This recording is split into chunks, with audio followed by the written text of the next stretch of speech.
Bonjour Francis Guichardeau. Bonjour. Alors vous êtes responsable de la tournée FIS Experience qui se balade donc un peu partout en France. Ça fait combien d'années exactement que donc le Festival international des sports extrêmes fait son tour de France ? Alors, ça fait depuis 2007.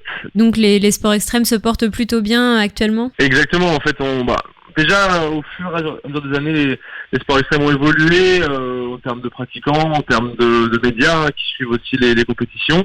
Et l'année prochaine, on aura la chance d'avoir le BMX et le skateboard au JO de Tokyo.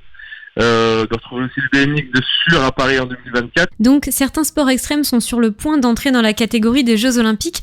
Si on prend la question dans l'autre sens, Francis Guichardeau, quels sports sont actuellement considérés comme des sports extrêmes ? Ouais, c'est un élément qui est important, c'est-à-dire que beaucoup de sports sont dits extrêmes du moment où on va dire il y a une prise de risque ou autre.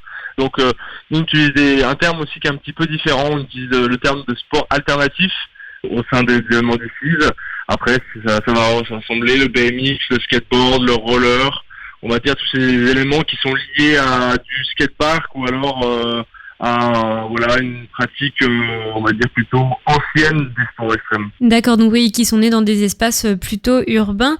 Et alors le Festival international des sports extrêmes va venir au Havre le 23, 24 et 25 août. Comment est-ce que vous allez mettre en glisse donc des skates, des trottinettes, des BMX et des skateboards dans le skatepark du Havre ? On aura 4 sports en compétition dans 2 aires sportives différentes, c'est-à-dire qu'on utilise le ball du Havre qui est mythique et qui est très très beau et qui fonctionne bien pour un événement comme celui-ci, pour donc des compétitions, dans lequel on va réaliser des compétitions en skateboard et en trottinette.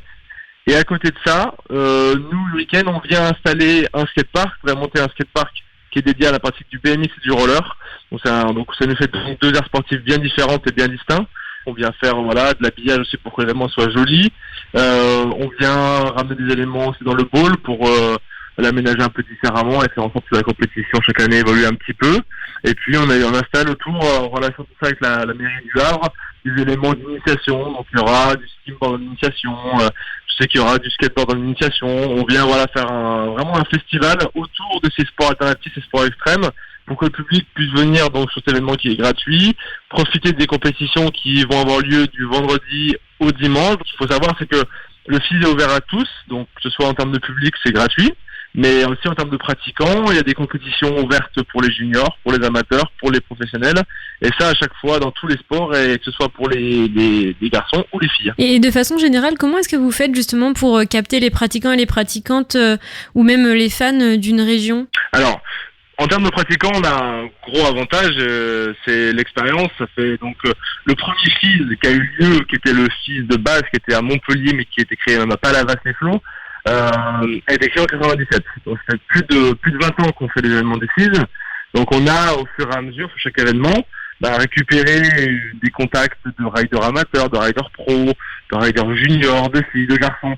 Après aussi, on a une notoriété, c'est-à-dire que le FIS maintenant, les événements du FIS Expérience, la tournée française, elle est très connue, et les riders ont envie de pratiquer et de pouvoir aller sur un parc du FIS qui est monté juste pour cet événement-là, qui sont énormissimes. Donc le principe c'est aussi ça, c'est d'arriver à amener un parc qui va être monstrueux pour les riders locaux, mais qui va aussi être très très bien pour des riders professionnels étrangers ou français qui vont venir sur la compétition. Et alors justement, pour parler de la compétition, quel est l'enjeu des championnats que vous organisez pendant le Festival international des sports extrêmes ? Alors, en fait, on a différents formats. C'est-à-dire que pour la partie skateboard, trottinette, roller, c'est pas fédéré, donc on est sur des compétitions qui sont dans la tournée d'expérience, donc qui ont une autorité, qui ont une certaine valeur.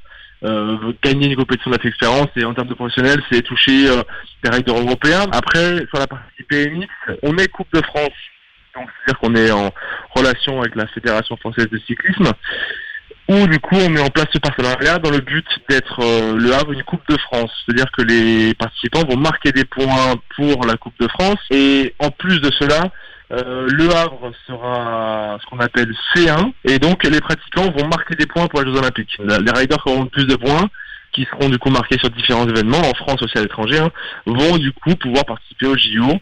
Ça va savoir qu'il y aura que 10 riders BMX masculins et 10 riders BMX féminins, qui vont participer au JO à Tokyo l'année prochaine. D'accord, donc un événement qui a tout ce qu'il faut pour générer de l'intérêt autant au niveau local que européen, international. Vous avez également des partenariats avec des associations locales? Exactement, on a Solmila qui vient sur l'événement avec des initiations en skateboard. Il y aura le roller derby du Havre également qui sera là. Exactement. Après voilà, la mairie du Havre aussi est là pour faire la relation avec les associations locales. Ils vont proposer quelque chose parce que le but est aussi que le public puisse avoir de la compétition, mais aussi essayer des sports alternatifs. Merci beaucoup Monsieur Richardot. On se dit donc à la fin août et puis on vous souhaite bon courage pour la préparation du FIS. Merci beaucoup, à bientôt.